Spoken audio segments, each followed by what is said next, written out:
On va travailler beaucoup avec des données, des statistiques, des chiffres. Notre pari, c'est un peu de vous présenter en à peu près une 20-25 minutes l'évolution, pourrions-nous dire, des conditions d'emploi, mais des conditions d'emploi centrées sur les salaires directs, la rémunération aussi de manière plus large, et voir comment cela a évolué au cours des 30 ou 40 dernières années, et même de manière plus serrée aussi au cours des 15 dernières années. L'évolution de la qualité du travail et de l'emploi, l'évolution du salaire, c'est un enjeu majeur en termes de mesures. Comment ça a évolué au cours des dernières années? C'est l'objet d'un débat et de controverses qui laisse personne indifférent, tant les gouvernements, les employeurs qu'évidemment les salariés sont concernés par cette évolution. Et c'est également, je dirais, un enjeu pour les chercheurs, un enjeu scientifique, puisqu'on a beaucoup d'indicateurs de mesure à notre disposition. On peut choisir aussi la période particulière qui peut nous intéresser. On peut prendre une longue période ou une courte période. On peut prendre diverses catégories d'emplois ou mesurer l'ensemble des salariés et le résultat n'est pas tout à fait le même. Vous connaissez sans doute tous les résultats que propage très largement l'Institut de la statistique du Québec qui dit de manière un peu péremptoire que la qualité du travail et de l'emploi s'est améliorée au cours des dernières années. Eh bien, ils font des choix particuliers. Entre guillemets, il y a des biais méthodologiques dans la manière d'aborder le phénomène. Ce que je vous propose, évidemment, ça demande un peu d'intérêt, de concentration, puisqu'il faut regarder plusieurs indicateurs pour être capable de jeter plusieurs regards, regarder notre problème de manière sous différents angles, afin d'avoir un diagnostic qui est le plus solide possible. C'est ce que je vous propose, et je dirais en tant qu'académique, mais aussi en tant que personne vraiment concernée par les conditions de travail et d'emploi, pour moi, c'est un enjeu, et avant de se prononcer, il faut être capable de voir l'ensemble du problème. Alors, très rapidement, vous voyez, il y a plusieurs dimensions que l'on peut attribuer à la qualité du travail et de l'emploi. On n'aura évidemment pas la possibilité de passer au travers de toutes ces dimensions. On va se concentrer sur la qualité de l'emploi, et particulièrement sur les salaires et la croissance des inégalités. Alors, allons-y tout de suite sans plus tarder. Pour regarder les salaires, on va d'abord regarder dans l'ensemble et sur une très longue période, sur les de 61 à 2010. Et vous remarquez donc qu'au cours de cette période, il y a eu une croissance très importante des salaires. On est en termes réels, donc on neutralise l'inflation et on prend un indicateur qui est 100, une base 100, qui est celle de 61. Et là, on regarde comment ça évolue au fil des années. Et vous voyez qu'on atteint un sommet au milieu des années 70.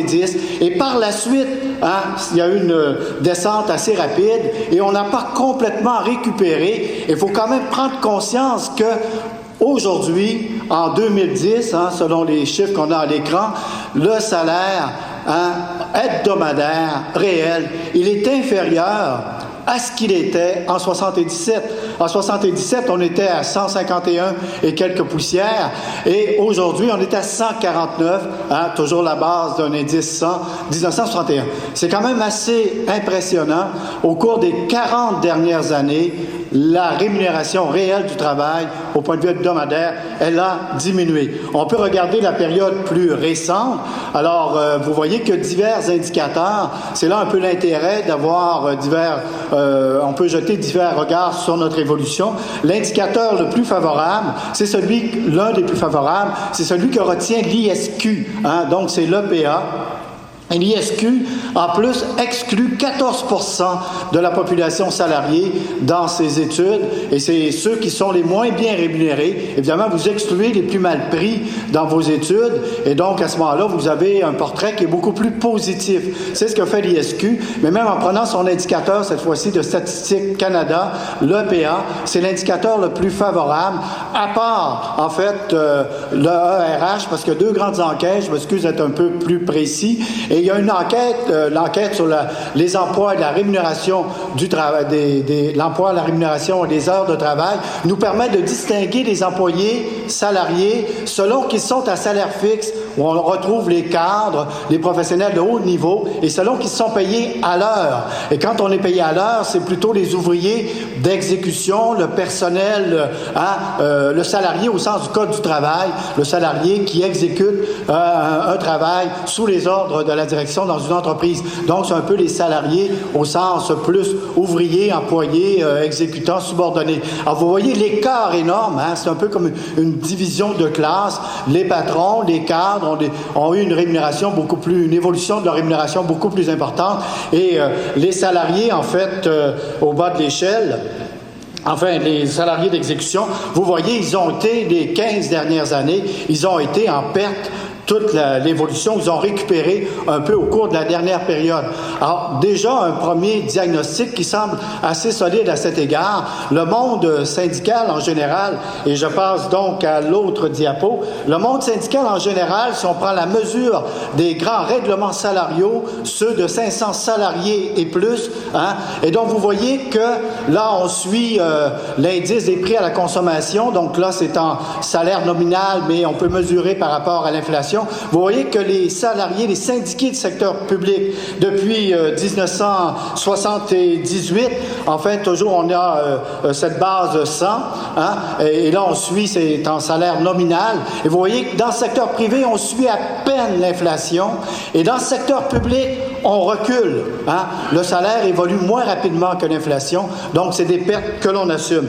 Regardons d'une manière, ça c'est Statistique Canada, regardons maintenant Emploi Québec, nous donne chaque année l'évolution des taux de salaire négociés au cours de la dernière année, et vous avez un peu le même constat. Les salaires augmentent, d'une certaine manière, vous le voyez, là on neutralise l'inflation, mais ça augmente beaucoup moins rapidement que la productivité. Alors c'est ça, je vous disais, on crée de la richesse, mais cette richesse n'est pas partagée. Les gains de productivité s'accroissent de 3 à 4 fois plus rapidement que les salaires réels. Et donc, on accuse un recul. Il y en a donc qui captent une part importante de la productivité, alors que les autres, comme je le disais tout à l'heure, n'ont que des restes minimes, des miettes. Alors, regardons cette fois-ci, c'est donc dire qu'un partage inégal des gains de productivité, et c'est ce qu'on va regarder. Et pour mesurer cela, on établit un peu quelle est la part du travail. Et là, cette fois-ci, on utilise un autre indicateur. Dans la part du travail, on entre toute la compensation totale, la masse salariale totale qui est allouée au travail. Ça veut dire donc la rémunération directe et tous les revenus supplémentaires du travail, assurance chômage, tout ce que, en fait, les employeurs paient pour l'assurance chômage, pour l'assurance maladie, ce que les salariés payent également pour fonds de pension, etc. Donc, c'est la masse salariale totale, incluant tous les salariés. Et quand on raisonne en termes de salariés dans ce concept, on inclut le super boss de l'entreprise, le PDG à l'échelle supérieure, avec le salarié le moins bien rémunéré. Et donc, c'est l'ensemble de la population salariée. Alors, cette part du travail, elle a diminué de manière importante au cours des dernières années. Donc, on est passé de 57,5 à moins de 55. Mais quand on retire le 1% des salariés les mieux rémunérés, et ce 1%, là, vous allez capter, vous réunissez, vous regroupez vos PDG de haut niveau, les professionnels de haut niveau, les médecins, qui sont très bien rémunérés. Et quand vous retirez ce 1%, vous voyez que l'écart est encore plus grand, la part du travail diminue de manière encore plus importante. Le 1% capte une part très importante des revenus, a capté une part très importante des revenus du travail au cours des dernières années. C'est ce que nous indique la prochaine diapo, où là, vous voyez, on a réuni sur un même graphique, toujours une base 100 à partir de 61, divers indicateurs, l'ensemble des revenus du travail, la part du travail, la productivité, comment évolue la productivité. On a retiré le 1%, qui est la courbe qui prend un envol dans la stratosphère à la fin du graphique. Alors, c'est ce 1% qui, à partir du début des années 80,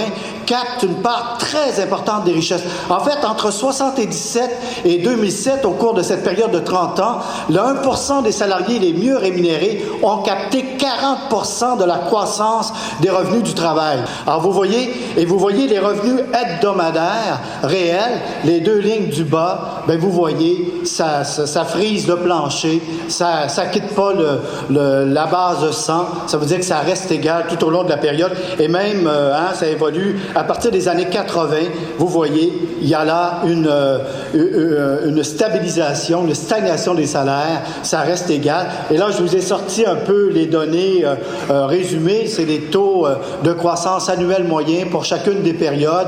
Et quand vous voyez, ça se distingue très nettement. La première période de 61 à 77, c'était un peu la période plus caractéristique de ce que nous, on appelle, dans le monde du travail et de l'emploi, comme étant la période du Fordisme, où on avait des dispositifs de partage des richesses autour de la convention collective, autour du syndicalisme, qui était beaucoup plus fort à cette époque et qui réussissait, en fait, qui avait un pouvoir de négociation plus fort, un État qui était davantage préoccupé par le monde du travail. Et là, on partageait davantage des revenus. Vous voyez qu'au cours de cette période, les salaires, les deux dernières colonnes, ça évolue à peu près au même rythme que la productivité. Ça veut dire que tout le monde s'enrichit en même temps.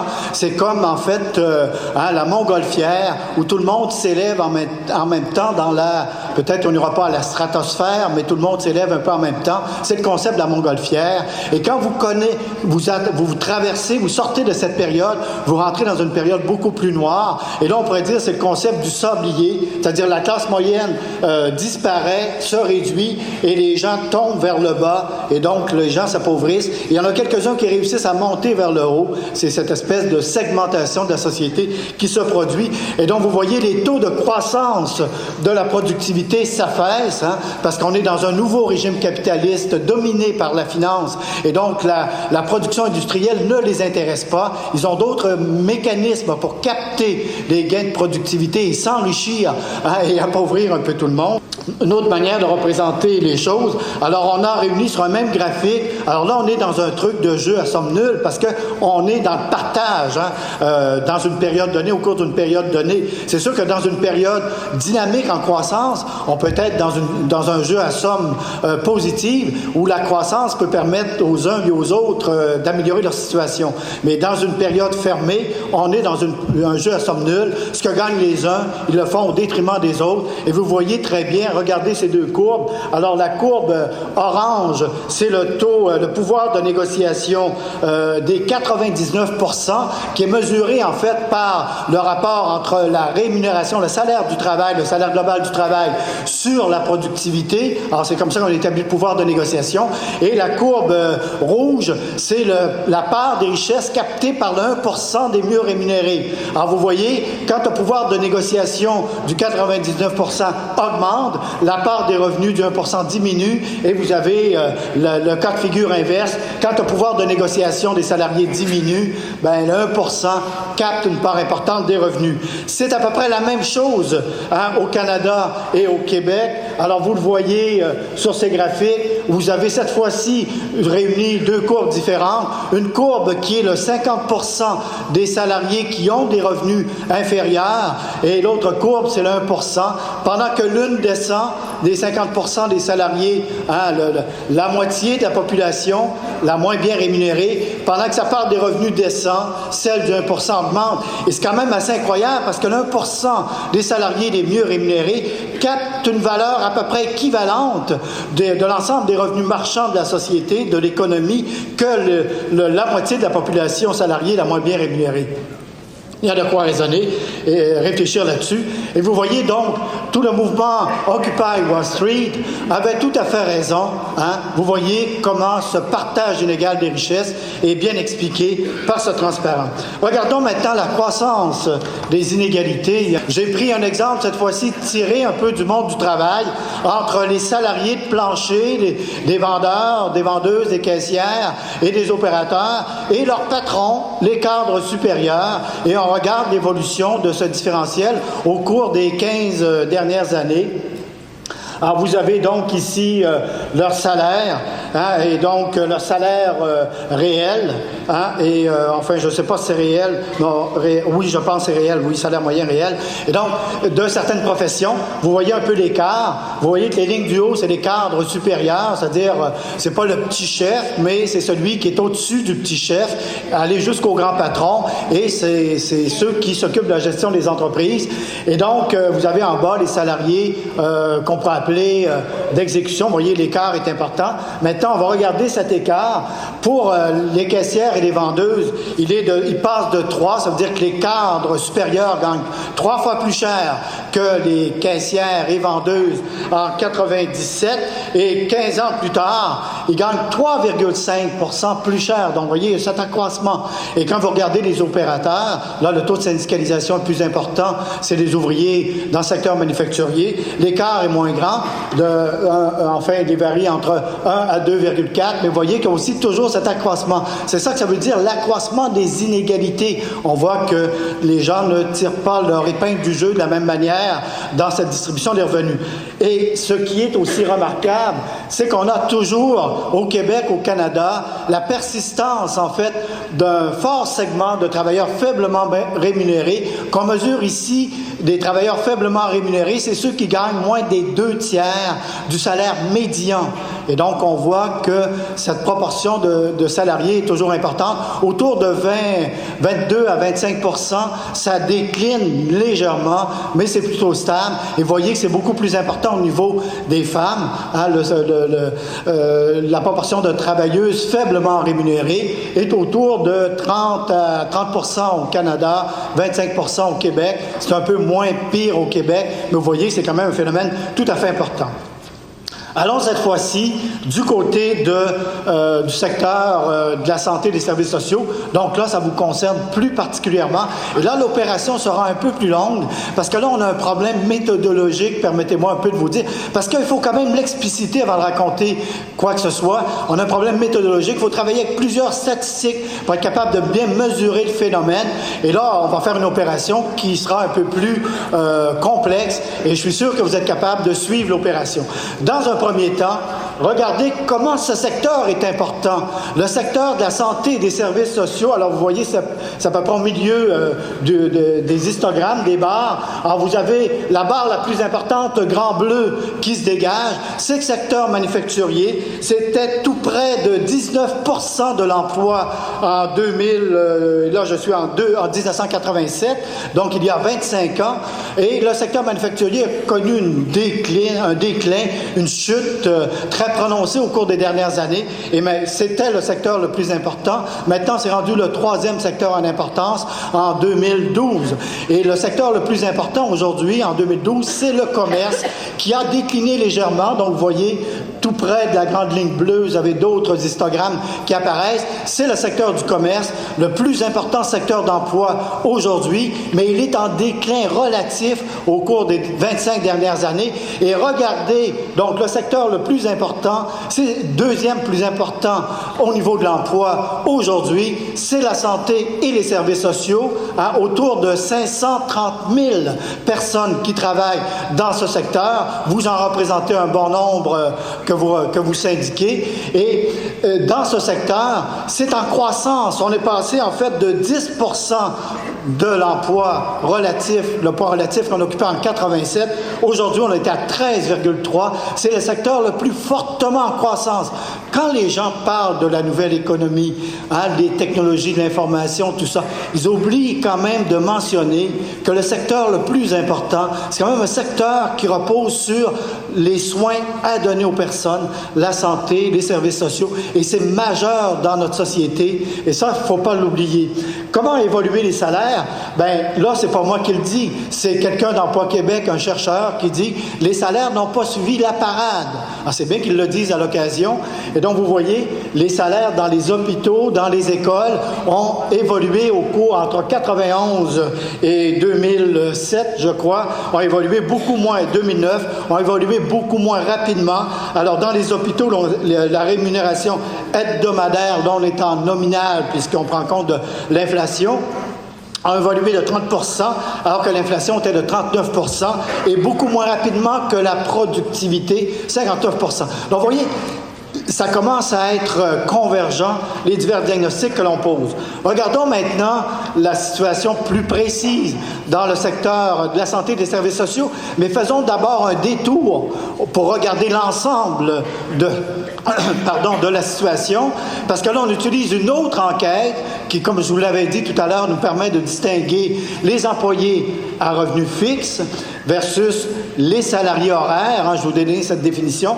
Alors, vous voyez que les employés à salaire fixe, les cadres, et notamment les professionnels de haut niveau et les médecins ont connu entre 1983 et 2012 une évolution très appréciable de leurs revenus. Alors, leur revenu s'est accru de près de 22 %.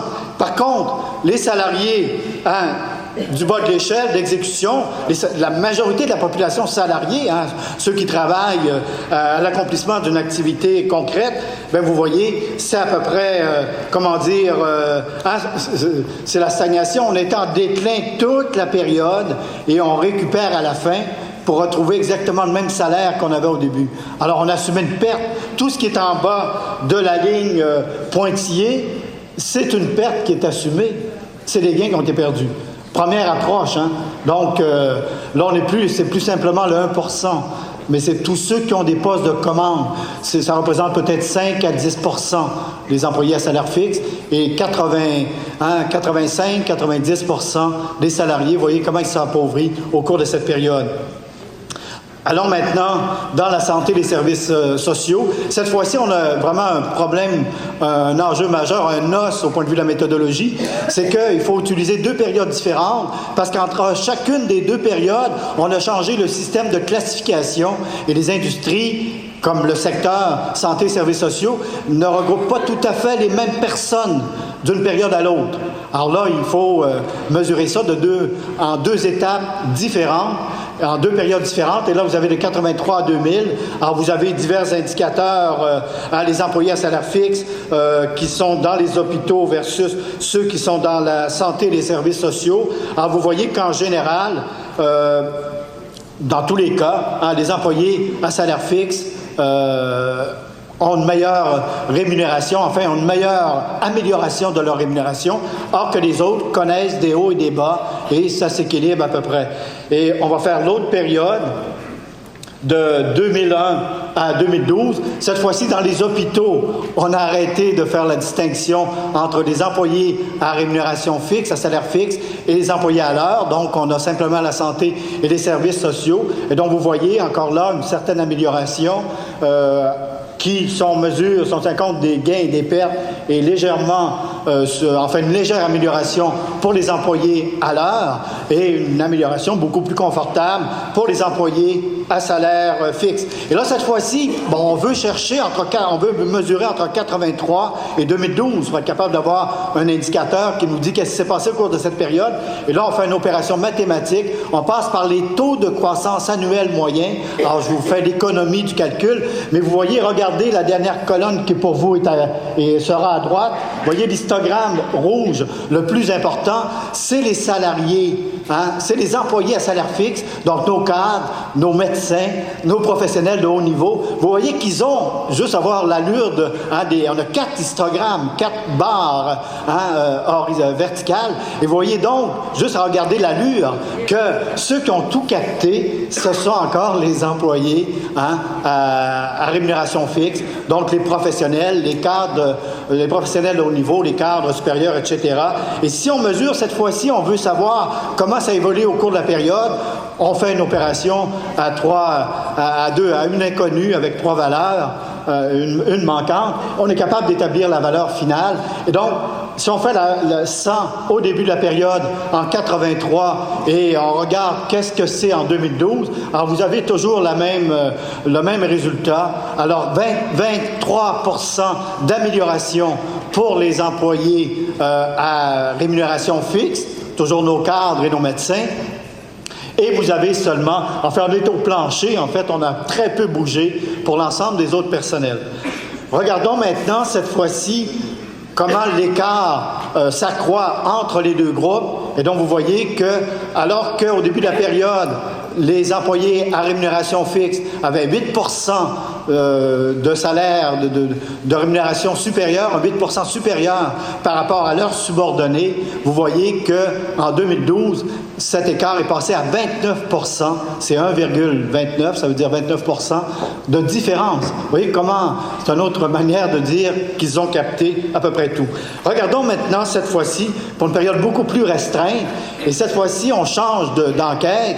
De 97 à 2012, on pourrait dire qu'on est en Cadillac pour mesurer l'évolution du milieu du monde du travail, mais vous ne pas oublier que 97, on est comme dans le creux de l'évolution à long terme, qui fait comme ça, qui descend. Vous êtes dans le creux. Si vous mesurez de 97 à 2012, vous allez nécessairement, comme le fait l'Institut de la statistique du Québec, mesurer une amélioration. Et si vous prenez l'ensemble du monde salarié, cette mesure sera encore plus positive. Maintenant, on peut s'attarder aux facteurs qui expliquent l'évolution de la situation. C'est assez complexe. On a en fait 5 grands facteurs que l'on peut mobiliser, auxquels on peut faire appel pour mesurer l'évolution de cette orientation. Partez de la gauche au centre à gauche. Et donc, vous voyez, d'abord, un facteur social, c'est l'affaiblissement du pouvoir de négociation des syndicats. Les syndicats, en général, par rapport au salaire, ils font 2 ou 3 choses importantes. D'abord, ils réduisent à l'intérieur des syndiqués, à l'intérieur des employés, ils réduisent les inégalités, parce que les syndicats ont une conception égalitariste. Les mieux rémunérés partagent un peu avec les moins bien rémunérés, et donc, à l'intérieur du monde syndical, les inégalités sont plus restreintes, et ça fait grossir la classe moyenne qu'on appelle en général. Et la deuxième chose que font les syndicats, c'est qu'il y a une prime. La prime syndicale, c'est que l'écart de rémunération dans le monde syndical est supérieur. Enfin, il y a un écart de rémunération entre les syndiqués et les non-syndiqués qui s'accroît selon la capacité de négociation, le pouvoir de négociation, le rapport de force des syndicats. Deuxième chose qu'ils font. Donc, et troisième chose, c'est qu'ils font peur aux patrons des entreprises non syndiquées qui, pour éviter la syndicalisation, vont augmenter leurs salaires. Et donc, les syndicats tirent les salaires vers le haut. Et donc, c'est un facteur très positif en termes de partage. Mais si le pouvoir de négociation, le rapport de force des syndicats s'affaisse ou décline, bien, le noyau central, notre masse centrale, va avoir tendance à se réduire, descendre vers le bas. Et les professionnels les plus forts qui ont un rapport de force sur le marché, bien, eux autres vont tirer tout seuls leur épingle du jeu. Ils sont également syndiqués, dans certains cas, et souvent, ils tirent leur épingle du jeu de manière isolée, tout seuls. Donc, premier facteur. Deuxième facteur, la mondialisation. Et ça, pas besoin de faire un dessin là-dessus. La mondialisation, ça a eu pour effet de mettre en concurrence les salariés sur l'ensemble de la planète, sur la base des coûts de main-d'œuvre. Et donc, une image que je reprends souvent, c'est celle du président de General Electric à l'époque, en 1990, à la fin des années 90, Jack Welch. Il rêvait, lui, de la mondialisation comme étant vraiment bénéfique pour l'ensemble du monde des affaires et des entreprises. Et il comparait la mondialisation à une barge économie. Ça veut dire une économie à des usines, des unités de production placées sur des bateaux à fond plat, des barges, et qui pouvaient se déplacer sur tous les océans, sur tous les plans d'eau de la planète, à la recherche des salariés qui ont les salaires les plus bas. Et donc, c'était les runaway shops, les shops qui se déplaçaient, les entreprises qui se déplaçaient à l'ensemble de la planète. Et c'est cette image, elle est encore bien actuelle, avec l'arrivée de la Chine et de l'Inde et d'un certain nombre de pays dans l'économie mondiale, vous avez multiplié par 2 la masse de la main-d'œuvre à l'échelle de la planète. Et la deuxième, la moitié qui s'est ajoutée, c'est des salariés vraiment faiblement rémunérés. Et donc, vous voyez, on voit toute la pression que cela pose sur les salaires. Troisième facteur, c'est la financiarisation, c'est-à-dire tous ces hauts revenus, ce 1%, ces salariés de très haut niveau, on les considère souvent comme des salariés quand on prend les revenus du travail, mais ces patrons, ces grands patrons, ces PDG, qui mesurent leurs revenus à dizaines de millions de dollars, et qui ont des manières de faire croître les entreprises sur la base de la valeur des actions pour capter la plus grande partie de la rémunération, de la croissance de la richesse. Donc, ça, c'est sûr que ça joue un rôle fondamental. Et quand on parle du 1% qui capte, ben, c'est les grands PDG d'entreprise, le monde de la finance et puis des affaires, les cadres de haut niveau et certains professionnels de très haut niveau. J'éviterai de mentionner les médecins cette fois-ci. Et donc, vous avez, sinon, je vais avoir des problèmes. Personne ne va pouvoir me traiter en sortant d'ici. Et donc, ne dites pas que ça reste entre nous. Des deux autres facteurs, donc, le progrès technologique, on en parle beaucoup, je vais vous en parler tout à l'heure un peu plus loin, et la réduction du filet de protection sociale, hein, le rôle de l'État-providence qui maintient un plancher au niveau des salaires, qui empêche les salaires, les revenus de diminuer. Eh bien, le rôle de l'État-providence, il s'est affaissé au cours des dernières années et ce plancher a baissé considérablement. Je vous donne quelques exemples. On va regarder, en terminant, et là, je vais dépasser un peu légèrement mon temps. On va terminer en regardant ces deux derniers facteurs. D'abord, l'abaissement du plancher salarial, des protections sociales. Le salaire minimum, regardez, les chiffres le disent. Souvent, dans le domaine des sciences sociales, on dit « laissez parler les chiffres eux-mêmes, let the number tell the stories ». Donc, on pourrait les laisser parler d'eux-mêmes, les chiffres. Le salaire minimum, vous voyez, réel, il était plus élevé en 75 à environ 9,66 alors qu'aujourd'hui, il est à 8 $ et quelque chose. Donc, vous voyez, c'est en déclin. Évidemment, ce salaire minimum, ça joue un rôle majeur. Il n'y a pas beaucoup de salariés au salaire minimum, c'est vrai. C'est ce que nous disent ceux-là qui disent que ça ne vaut pas la peine d'augmenter le salaire minimum. Mais c'est le plancher en dessous duquel on ne peut pas descendre. Hein? Et les pays qui ont moins d'inégalités sociales, le salaire minimum est collé à peu près des 2/3 de la médiane. Hein, donc, ce qui définit le seuil de pauvreté. Or que nous, le salaire minimum, il est à 40. Tu sais, dans les pays nordiques, le salaire minimum représente 90% des 2/3 de la médiane. Nous, le salaire minimum, il représente à peu près 40 à 60% des 2/3 de la médiane. Vous voyez, c'est des différences énormes. Hein? Et donc, ça, c'est un facteur qui joue. Le salaire minimum est en déclin de manière réelle. L'assurance chômage, vous en connaissez un bout, sans doute plus que moi. Ici, j'ai pris un indicateur de mesure, c'est le taux des chômeurs qui ont accès à l'assurance chômage, le taux de couverture des chômeurs par l'assurance emploi. Vous voyez, ce taux a décliné de manière considérable au cours des dernières années. Et donc, bien sûr, quand les salariés les chômeurs n'ont pas accès à l'assurance chômage, ça veut dire que tout ce qui leur reste, c'est l'aide sociale. Et on voit que l'aide sociale, elle a également diminué. Là, j'ai pris des chiffres de l'OCDE, compare 91 à 2001, compare le Québec et l'Ontario. Alors, vous voyez que le Québec n'est pas différent de l'Ontario. Hein? Au Québec, on n'est pas différent d'ailleurs. Alors, c'est Pierre Fortin et Lulu qui nous racontent qu'ici, on est bien, c'est bien mieux ici qu'ailleurs. Bien, il faut regarder à 2 fois avant d'accepter, enfin, de juger leurs propos. Et vous voyez que, là aussi, les barèmes d'aide sociale ont diminué. C'est le pourcentage des barèmes, des mesures d'aide sociale par rapport au salaire moyen. Hein? Et donc, vous voyez, c'est toujours très inférieur et ça a diminué. Alors, celui qui a plus d'assurance chômage ou qui n'en a pas et qui est sur l'aide sociale, eh bien, vous voyez, il est pris pour accepter n'importe quel travail, peu importe ce qu'il paie. Et donc, évidemment, ça tire vers le bas l'ensemble de la rémunération salariale. On va regarder maintenant le progrès technologique, parce que ça, c'est l'autre tarte à la crème qu'on nous raconte très souvent. Laissons faire les choses. Il y a comme une évolution naturelle de la technologie, du progrès technologique, qui va tirer l'ensemble des rémunérations vers le haut, parce que le travail va devenir de plus en plus qualifié. Et on aurait, comme pouvoir public, comme gouvernement, un problème de formation. Il faut s'organiser pour former la main-d'œuvre de telle sorte qu'elle puisse occuper ces emplois fortement qualifiés qui sont développés grâce au progrès technologique. Et là, souvent, souvent le raisonnement va plus loin pour ajuster la formation au marché du travail, qui de mieux que les entreprises qui peuvent faire ce travail parce qu'elles connaissent les vrais besoins. Donc, on transfère souvent les questions de formation, de curriculum de formation aux entreprises parce que c'est elles qui connaissent mieux le marché et qui vont pouvoir adapter la formation. Alors, cette histoire a une certaine part de vérité, mais dans le cas de la santé et des services sociaux, ça a de moins en moins de vérité parce que tout un ensemble d'activités de travail humain qui ne sont pas touchées par le progrès technologique. Alors, vous voyez, c'est un peu ce que nous dit ce tableau qui comporte des erreurs un peu malheureuses mais c'est des erreurs un peu conceptuelles, c'est pas moi qui les ai faites, je me suis inspiré de d'autres auteurs.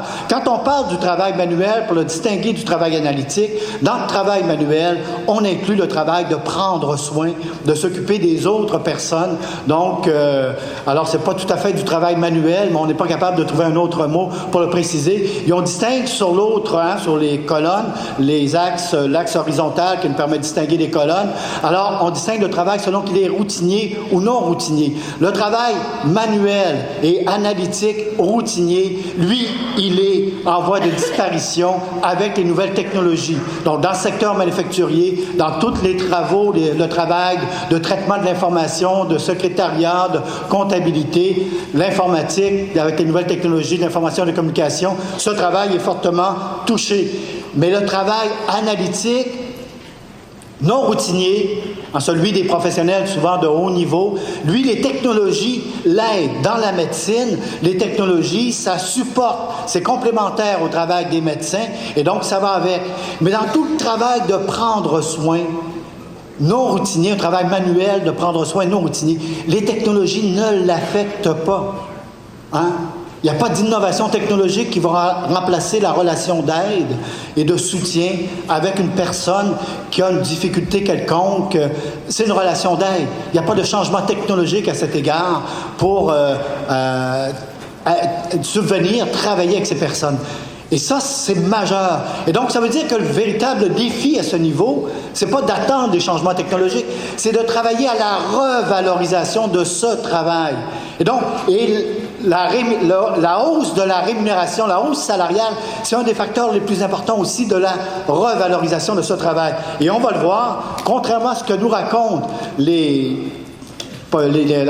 ceux qui sont propagandistes, qui sont d'accord avec le progrès technologique, qui font la promotion du progrès technologique. Regardez, les professions de professionnels et sciences infirmières dans le domaine de la santé ont évolué, l'emploi a évolué moins rapidement que l'emploi dans les techniques personnelles de soutien et assimilés. Donc, c'est contraire à ce que nous dit la technologie. Ce sont des emplois qui sont fortement en croissance. Les emplois du prendre soin, des relations d'aide. Et si vous regardez ici, vous avez des stats, par rapport aux diapos que vous avez entre les mains, il y a quelques différences qui ont été changées, mais vous avez la liste du personnel, cette fois-ci, dans le secteur de la santé. On passe rapidement par-dessus. Vous aurez l'occasion d'y réfléchir plus en détail. Et vous voyez ici la proportion, contrairement à ce que nous disent ceux qui disent que le progrès technologique tire vers le haut la professionnalisation des emplois, bien vous voyez, dans le secteur de la santé, cette fois-ci, les personnels techniques et le personnel de soutien, leur proportion relative s'accroît au cours des dernières années. Et là, la période, écoutez, il faut que je regarde mes chiffres, moi aussi. Vous voyez que ça évolue de manière importante. Et heureusement, je tire à la fin. De 40% à 53%. Ce personnel est de plus en plus important dans le domaine de la santé. Le prendre soin est de plus en plus important. Et c'est là que les salaires, on l'a vu, sont les plus bas au cours de la période. Donc, en conclusion, une gorgée d'eau avant.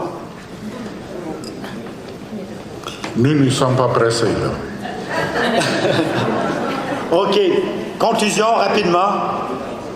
Je pense qu'on peut établir un diagnostic. Vous voyez, je vous ai fait faire un voyage au travers du monde des chiffres et de la statistique, mais c'est des gens qui sont derrière. Et vous êtes un peu ces gens derrière les chiffres. Je pense que vous êtes à même de bien saisir ce dont je parle, ce dont on a parlé. J'espère que ça colle un peu. Vous vous reconnaissez là-dedans. Ce serait aussi une autre manière de valider mon diagnostic. Le diagnostic, il est peu réjouissant. Les salaires sont en déclin, en stagnation. S'ils ne déclinent pas, ils sont tout simplement en stagnation. Et ça, depuis une quarantaine d'années. Ça, c'est un peu... Il y a eu une légère amélioration au cours des dernières années, mais c'est loin de combler l'écart qui a été perdu au cours des dernières années. Il y a des différences, des inégalités. Les richesses se sont accrues moins rapidement parce que dans un régime de capitalisme financier, les capitalistes ne sont pas intéressés à faire croître l'économie, ils sont intéressés à en capter la plus grande part grâce à plein d'innovations financières à ce niveau. Mais il y a quand même une certaine croissance de l'économie, de la richesse. C'est moins rapide, mais ce qui est majeur, c'est que les dispositifs de partage sont affaiblis, il n'y a plus de partage de richesse, et ça, c'est très clair. Donc ça, c'est majeur. Les causes, elles sont assez importantes. Hein? Ce n'est pas une question de conjoncture. Hein? Vous voyez, c'est sur 30 ans, on peut parler de structure, on parle d'un système. C'est un nouveau système, hein, nouveau, parce qu'on peut parler de quelque chose de nouveau depuis 30 ans, mais je pense que souvent, les observateurs, les analystes, ça leur prend du temps de regarder réellement ce qui se passe. Mais aujourd'hui, on peut vraiment dire que c'est un changement d'époque. Et dans ce changement d'époque, il y a un problème de partage. C'est pour ça que je dis que les causes sont structurelles. Et quand on entre dans le domaine de la santé et des services sociaux, le problème est encore plus marqué parce que là, on est dans un secteur en croissance autour du prendre soin, un secteur qui est généralement très dévalorisé puisque 85% de la main-d'œuvre, ils sont des femmes, des emplois du travail qui souvent ressemblent à celui que l'on fait dans la famille et donc qui est dévalorisé d'une certaine manière. Et il faut le revaloriser d'une certaine manière si on veut accroître le partage de richesses parce que c'est un segment important de la population et on peut comparer avec des systèmes socio-économiques différents. Si vous traversez du côté des pays nordiques, que je connais assez bien, ben il n'y a pas cet écart entre les gens qui s'occupent du prendre soin et l'ensemble de la population. Les écarts sont beaucoup plus réduits parce que ce travail est très valorisé, il est beaucoup mieux rémunéré et les gens ont l'impression de faire un travail qualifié et qualifiant et qui s'accompagne d'un salaire qui représente ce qu'ils font. Alors voilà, merci de votre attention.